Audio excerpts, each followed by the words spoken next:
आइए जानते हैं work done by gravity zero क्यों होती है, आखिर इसके पीछे का रीज़न क्या है। सबसे पहले आप ग्रेविटी की जो ग्रेविटेशनल फील्ड होती उसको समझिए। ये आपकी अर्थ दी गई है, दिस इज़ योर अर्थ। अब इसके अंदर जो आपकी ग्रेविटी होती है वो कुछ इस तरीके से होती है, ये इनसाइड दी अर्थ होती है। ये क्या होती है? Inside the earth. ये जो एरो आपको दिख रहे हैं वो इनसाइड दी हैं।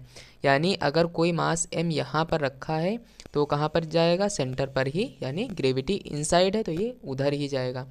यहाँ पर कोई मास रखा है वो भी यहीं अंदर जाएगा, एंड यहाँ पर कोई मास रखा है m तो वो भी आपका सेंटर टू सेंटर ही जाएगा। इसका मतलब ये नहीं कि ये मास यहाँ रखा तो नीचे चला जाएगा, नीचे का यहाँ कोई कॉन्सेप्ट नहीं है। बिकॉज ऑफ ग्रेविटेशनल फील्ड क्या है? इनसाइड दी अर्थ है। क्या है? इनसाइड दी अर्थ है। आपकी जो ग्रेविटेशनल फील्ड है यानी जी, स्मॉल जी जो आपकी है वो कहाँ है? इनसाइड दी अर्थ है। जिस वजह से चाहे आप मास यहाँ रखें चाहे इस जगह पर रखें, सभी आपके अंदर ही जाएंगे। ये आपका क्लियर हो चुका है कि मास आपके अंदर ही जाएंगे because of gravitational field inside the earth. ये जानते हैं कि work done by gravity on a satellite zero क्यों होती है, यानी एक सैटेलाइट, ये आपकी अर्थ दी गई है। क्या है? आपकी अर्थ है, दिस इज़ योर अर्थ। अब इसके ऊपर ये मान लीजिए कि आपकी सैटेलाइट है, दिस इज़ योर सैटेलाइट। अब ये राउंड इलिप्टिकल पाथ में ये चारों तरफ आपके सर्कुलर मोशन ये क्रिएट कर रही है, यानी इलिप्टिकल मोशन कुछ भी आप कह लीजिए वो क्रिएट कर रही है। इस तरीके से ये चल रही है।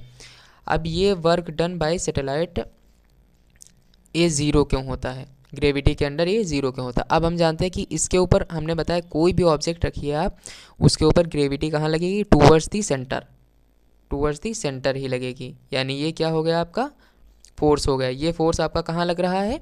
टूवर्ड्स दी सेंटर लग रहा है। और आपका जो डिस्प्लेसमेंट हो रहा है वो कहाँ पर हो रहा है? आपका डिस्प्लेसमेंट वो अपवर्ड हो रहा है, अपवर्ड हो रहा है। यानी इसके बीच में थीटा कितना क्रिएट हो रहा है? 90 डिग्री।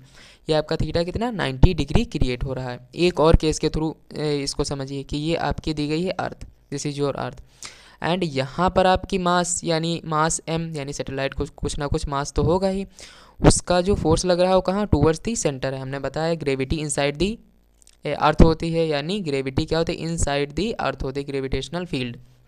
ये मोशन कहाँ कर रहा है? ये आगे डिस्प्लेसमेंट, इसका डिस्प्लेसमेंट कहाँ है? यहाँ पर है। इसका फोर्स कहाँ लग रहा है? यहाँ पर। इसके बीच का एंगल कितना क्रिएट कर रहा है? ये भी 90 डिग्री, यानी थीटा यहाँ पर भी 90 डिग्री है, and here is also theta 90 degree. अब एक तीसरा थर्ड केस हम देखते हैं। ये आपकी दी गई है अर्थ, ये आपकी सैटेलाइट है, ये भी इसी तरीके से चल रही है और ये इस तरीके से मूव कर रही है। ये इसका जो यहाँ पर फोर्स होगा वो भी तो सेंटर टू सेंटर होगा। ये भी थीटा आपका क्या है? 90 डिग्री है। Now we know that W is equals to F S cos theta होता है। क्या होता है? Cos theta. एंड यहाँ पर फोर्स आपका तो फोर्स है ही, डिस्प्लेसमेंट कुछ कर ही रहा है। कॉस थीटा यहाँ पर एवरीवेयर थीटा क्या है? 90 डिग्री, एंड कॉस 90 की वैल्यू क्या होती है? ज़ीरो। इसी वजह से work done by gravity on a satellite zero होती है। आपकी क्या होती है? ज़ीरो।